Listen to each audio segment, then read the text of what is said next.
I didn't know you could actually feel a heartbreak happening until I stood in a stadium full of strangers, scanning empty seats where my family should have been. I'm Jacob, 23. And this is the story of how my parents skipped my college graduation to host a Super Bowl party for people I barely knew, and how I made sure they'd never get the chance to humiliate me again. I was the first in my family to go to college. My parents loved to talk about it, to everyone but me. My dad would introduce me at church like I was some damn celebrity. This is Jacob, our college boy, making the family proud. But that's where their interest ended. They never visited me on campus, never sent care packages, never called unless they needed something. Tuition? Student loans? Housing? I paid my own way. I've been living off microwave noodles and 12-hour shifts at a warehouse since I was 19. And still, I wanted them there for my graduation. I tried to ignore the gnawing feeling in my gut when they started mentioning plans for the big game. My dad was practically drooling over the idea of firing up the grill. My mom kept giggling about the buffalo dip recipe she'd perfected. It didn't click until 2 weeks before the ceremony, when I called to confirm they'd booked a hotel. "Oh, that's the same day as the Super Bowl, isn't it?" My mom had said, her voice light, like I just reminded her of some distant trivia. "Yeah," I replied quietly, waiting, hoping that maybe she'd laugh it off, say it didn't matter, that they'd of course be there. But instead, she sighed. "It's just terrible timing, Jacob. We've already invited so many people." I felt like the breath had been knocked out of me. I pressed the phone tighter to my ear, desperate for something, anything, that sounded like they cared. "But it's my graduation," I whispered. "I've been working toward this for 4 years." She didn't even hesitate. "Jacob, it's just a ceremony. It's not like you're getting married. You'll get your diploma in the mail anyway, won't you?" I hung up before I could say something I'd regret. But the truth is, I already regretted ever believing they'd show up. I sat on that phone call for days, replaying it, rewording it in my head, wondering if I should have fought harder. Maybe I should have begged. Maybe I should have shamed them. But deep down, I knew it wouldn't have mattered. The week leading up to graduation, I kept checking my phone like an idiot, hoping they'd change their minds, hoping they'd surprise me. They didn't. The morning of the ceremony, I dressed alone in my tiny off-campus apartment. I had to borrow a friend's old black dress shoes because mine had holes in the soles. I ironed my gown twice because I couldn't stand the thought of looking like a joke walking across that stage. The arena was massive. Hundreds of proud families packed the stands, parents holding up homemade signs, siblings waving streamers, grandparents crying into tissue packets. And then there was my row. The 4 seats I'd reserved. All empty. I tried not to look, but I kept glancing anyway, kept hoping anyway. When they called my name, I don't even remember walking. I just remember staring at those damn empty chairs. After the ceremony, I stood by the exit like every other graduate, watching my friends take pictures with their families. One after another, they posed, laughing, hugging, holding their diplomas up like trophies. I stood there for 20 minutes before I finally walked to my car. And that's when I broke. I cried like I hadn't cried since I was a kid. Right there. In the parking lot. Alone. I don't know how long I sat there, head on the steering wheel, trying to breathe. But eventually, I looked at my phone. A text from my dad flashed on the screen. "How'd it go, champ? Party's getting wild here. You should come by if you're free." That was it. No, sorry. No, we're proud. Just a goddamn party invite after missing the most important day of my life. That's when something in me snapped. I knew I couldn't stay here anymore. Not another day. Not another breath in this place where I was nothing more than a trophy they liked to brag about but never actually cared to hold. So I opened my laptop, tears still burning in my eyes, and I booked a one-way ticket. Where to? That's where the real story begins. I booked a ticket to Seattle. I didn't know a single soul there. Didn't have a job lined up. Barely had a plan. But I had enough in savings for a month's rent, and that was more than I had left in this town. I didn't even pack up my apartment. I left the furniture, the cheap second-hand dishes, the stained mattress I'd been sleeping on since sophomore year. All of it felt like dead weight I'd been dragging behind me. I grabbed one suitcase, just the essentials. A week's worth of clothes. My laptop. A folder with my degree. That was it. I didn't tell anyone. Not my friends. Not my coworkers. Definitely not my parents. I let the lease expire, left the key on the counter, and drove my old beater car straight to the airport long-term lot. Locked it. Left the title in the glove box. I was done. The plane ride felt like I was floating through a dream I wasn't sure I'd wake up from.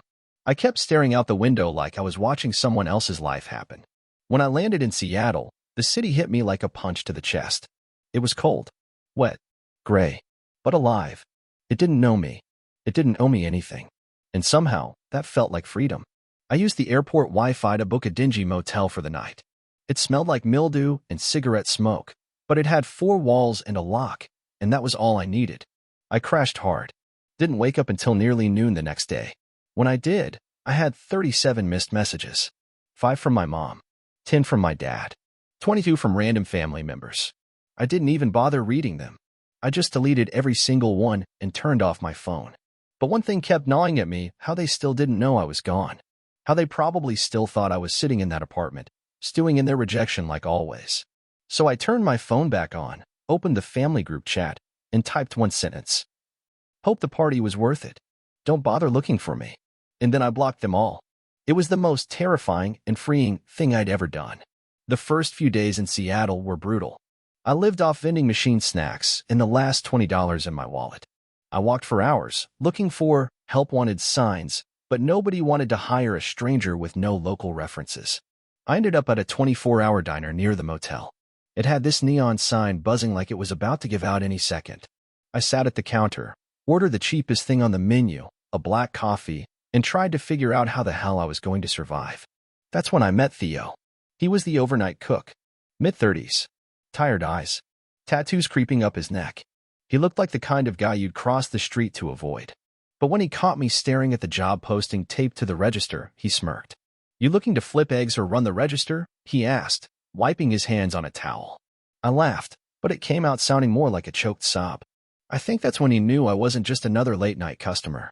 I told him I'd do anything. Clean floors. Wash dishes. Didn't matter. Theo didn't ask for a resume. He didn't care about references. He just pointed toward the back. You know how to mop? That's how I started. Midnight to 6 a.m. cleaning grease traps. Scrubbing floors. Taking out trash that weighed more than I did. All for minimum wage and leftover hash browns. And somehow, I was grateful. The motel owner agreed to let me pay daily rates in cash. Said he liked having someone around at night, since the place had been robbed twice that month. It wasn't much, but it was mine. Weeks turned into months. I kept my head down. Saved every dollar I could. Theo started teaching me how to cook on the line when the other guy quit. Said I had quiet hands, whatever that meant. And for the first time in my life, I started to feel useful. Nobody knew me here. Nobody expected me to be anything but what I was in that moment. It was the first time I'd ever felt free from who my family expected me to be. But freedom has a cost. One night, after a double shift, I finally caved and unblocked my mom's number. I don't know why. Curiosity? Weakness?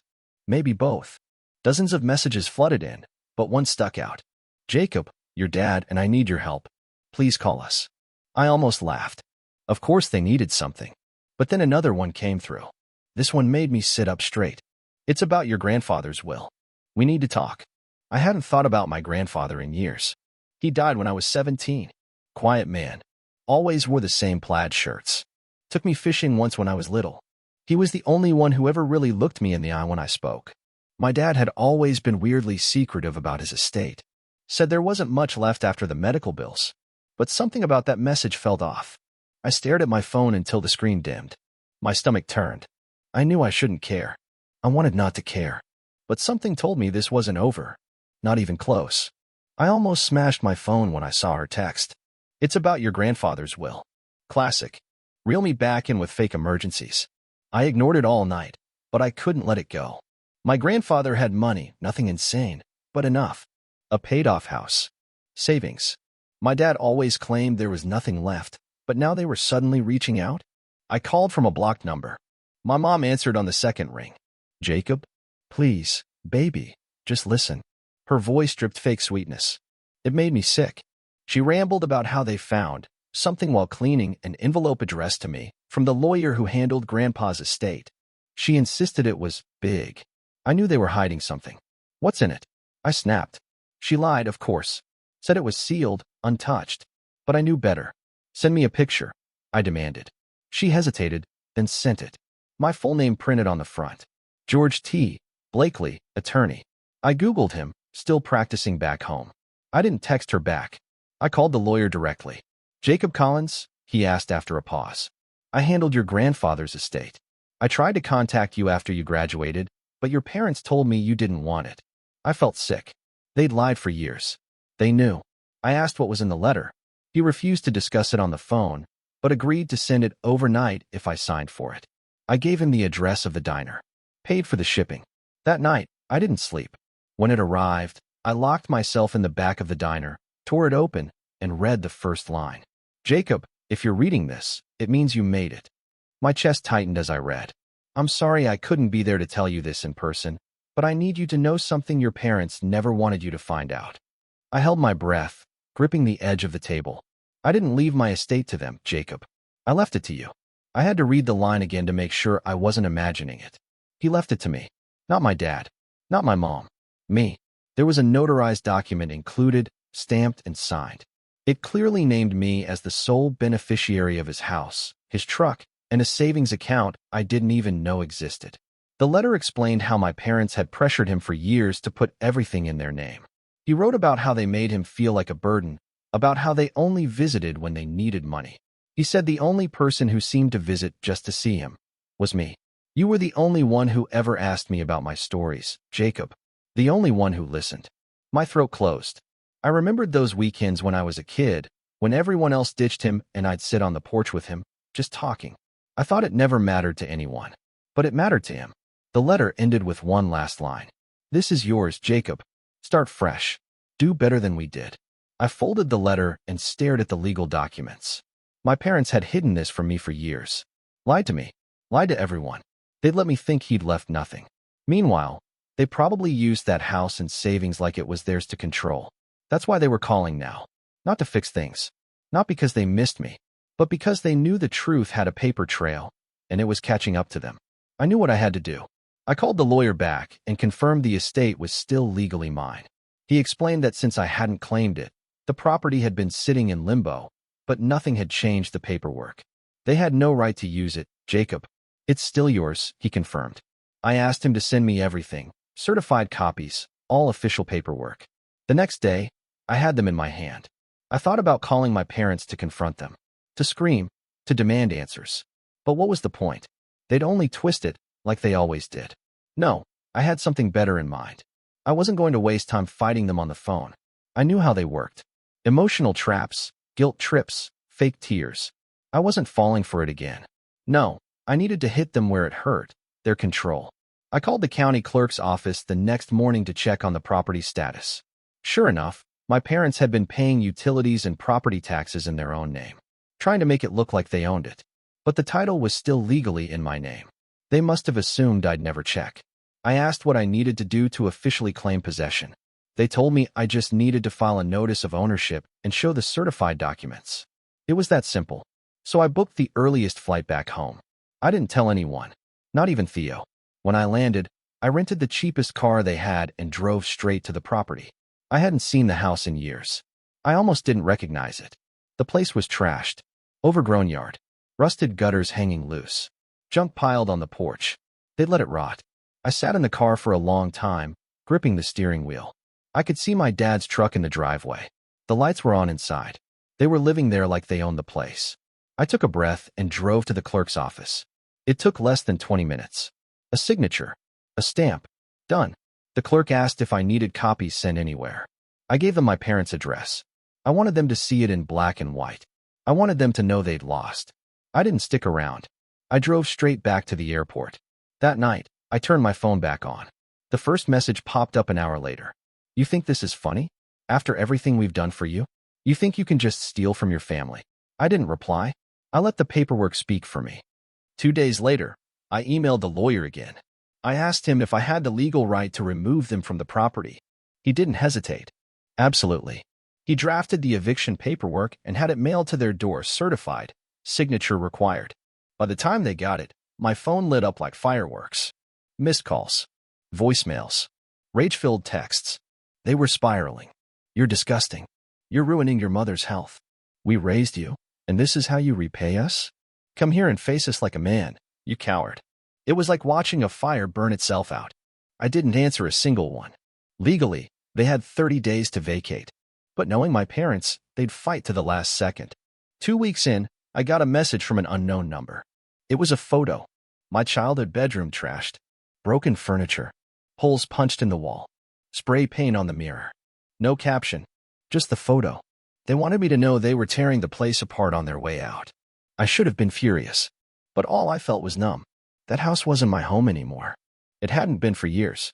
I wasn't fighting for a building. I was reclaiming something they'd stolen a long time ago, my right to walk away. I stayed in Seattle, working, saving, living quietly. I didn't check my phone for weeks after that. But when I finally did, there was one last message that made my blood run cold. You'll regret this when you find out what's really going on. And that's when I knew it. They were hiding something else. It ate away at me for days. What did they mean by what's really going on? It had to be a bluff, right? Just another trick to reel me back in. But the more I thought about it, the more it gnawed at me. My parents weren't clever manipulators. They were messy, loud, sloppy, and they'd already proven they couldn't keep their mouths shut when they were scared. So I called the lawyer again. Do you know if anyone else has tried to make legal claims on the property? I asked. He paused. Not officially, he replied. But something strange did happen after your grandfather passed. I leaned forward, gripping the phone tighter. What happened? Your parents tried to contest the will. Claimed there was a second version naming them as beneficiaries. But they never produced the actual document. Just claimed they had it in storage somewhere. My stomach twisted. So they lied. They never submitted anything. They dropped the claim after a few weeks. I assumed they'd accepted it. But now, I'm not so sure. I hung up and booked another flight home. I couldn't ignore this anymore. When I arrived, I went straight to the house. It was empty, just like the sheriff had confirmed after the eviction. Windows boarded up. Mailbox overflowing. They were gone. But the place was a disaster inside. Holes in the drywall. Appliances smashed. Every closet emptied. Except one. The attic hatch in the hallway was slightly open. I grabbed a chair, pulled it down, and climbed up. It was pitch black, but I could smell dust and old wood. I flicked my phone light on and scanned the space. In the far corner, half buried under a tarp, was a small lockbox. I yanked it out, heart pounding. The lock was rusted, but I pried it open with a screwdriver I'd grabbed from the kitchen. Inside were papers, hundreds of them. Old bills, expired insurance policies, and near the bottom, a single, crumpled envelope. I pulled it out. My hand shook as I turned it over. It was another letter, addressed to my father. From my grandfather. I swallowed hard and opened it. The letter inside made my knees go weak. If you're reading this, it means you've already tried to steal from Jacob. I knew you would. That's why I left instructions with my lawyer. The real estate and accounts belong to Jacob alone. If you try to challenge this, know that you'll lose. And you'll lose him, too. It was dated 6 months before my grandfather died. They knew. They knew the whole time. They just never thought I'd have the guts to fight back. I sat there in that dusty attic, reading those words over and over again. He had predicted them. He'd known. I could picture them standing in this house, letter in hand, realizing they had no legal ground, only control over me. And they used it. Used me. For years. That's why they kept me small. That's why they made me believe I didn't deserve better. Because the moment I stood up, they had nothing. I searched the rest of the attic. Nothing else. Just that letter. I slipped it into my jacket and locked the house behind me. I didn't sleep that night. My head spun with every lie they told. Every fake apology. Every guilt trip. And then it hit me. They weren't done. Not by a long shot. Because they had nothing now. And nothing makes people more dangerous than when they're cornered. The next morning, I went to the post office to check the house's mail. Among the usual junk and unpaid bills was an envelope addressed to me, but postmarked weeks earlier. I tore it open. It was a loan application. A massive one. And at the bottom, forged in shaky pen ink. My signature. They had been trying to leverage the house in my name, without my permission. My stomach dropped. This was fraud. Federal fraud. They hadn't just lied. They tried to steal money in my name. Probably planning to pin the debt on me when it blew up. I called the loan office listed on the paperwork. The woman on the other end was polite, until I explained the situation. You're saying you didn't sign this? She asked, her voice going tight. No, I said firmly. And I have evidence that someone forged my name. There was silence for a long moment. Then she said something that made my skin crawl. Sir, this isn't the only loan application we've received from your name this month. I asked the loan officer to explain. She sounded hesitant, but I could tell by her tone that this was serious. We've received 3 applications under your name in the last 6 weeks, she said. 2 were denied. This one was still pending verification. My heart dropped. What were they trying to get? I asked. She rattled off the amounts, $15, $000, $30,000, and the one in my hand, $50,000. I felt like I was going to throw up. They had been applying for loans under my name like it was a game, hoping something would stick. And they were bold enough to have the approval paperwork mailed to me, probably hoping I'd be too slow or too scared to stop it. I asked if she could send me copies of all the documents. She agreed, but warned me that if fraud was suspected, I'd need to file a formal police report. I knew that moment had come. It wasn't just a family problem anymore. This was criminal. I drove straight to the police station with every document I had, the letters, the eviction paperwork, the forged loan application. I even showed them the text they'd sent after the eviction. The officer at the desk didn't seem surprised. You'd be amazed how often family pulls this kind of thing, he muttered. He took my statement, filed the report, and told me they'd be investigating. He also recommended I put a fraud alert on my credit immediately, which I did the moment I got back to my motel. I froze all my accounts, changed all my passwords, locked down everything I could think of. But I knew they wouldn't stop. And I was right. Because the very next day, my phone lit up with a number I didn't recognize. I let it ring. Voicemail popped up. I hit play. It was my dad. We know what you did, Jacob. You just burned your own family to the ground. I hope you're ready to live with that. I knew then. The real fight was just getting started. I played that voicemail over and over. You just burned your own family to the ground. No, Dad. You did that years ago. I just finally let the flames finish the job. I didn't respond. There was nothing left to say. The investigation had already started. My report was filed. Their games were over. I got the official confirmation a week later. Law enforcement had traced multiple attempts to apply for loans using my information. Video surveillance from a loan office showed my parents walking in together, handing over forged paperwork. It wasn't just federal fraud. It was felony identity theft. I didn't press charges right away. Not because I wanted to protect them. Not because I felt guilty. I wanted them to sweat. I wanted them to feel what it's like to sit in silence, waiting for the floor to drop out from under you. I hired a local lawyer to handle everything from Seattle. I didn't trust myself to stay calm if I had to face them again. Weeks passed, then months. My lawyer kept me updated. They tried to fight the charges, claimed I had agreed to it all, but they had nothing. The evidence was airtight. The last message I ever got from them was a single text from my mother. How could you do this to your own parents? I didn't answer, because the truth was simple. I didn't burn the bridge. They did. I moved out of the motel soon after. Got a small apartment. Nothing fancy, but it was mine. Every morning I'd walk to work past the harbor, breathing an air that felt cleaner than anything I'd ever known back home. I didn't just leave my family that day in the parking lot after graduation. I escaped them, and I'll never go back. I still have the house. It sits there, empty, like a monument to every lie they told. I haven't decided what to do with it yet. Sell it, burn it down, maybe turn it into something they'll never touch again. But whatever I choose, they'll never set foot in it again. Not now. Not ever.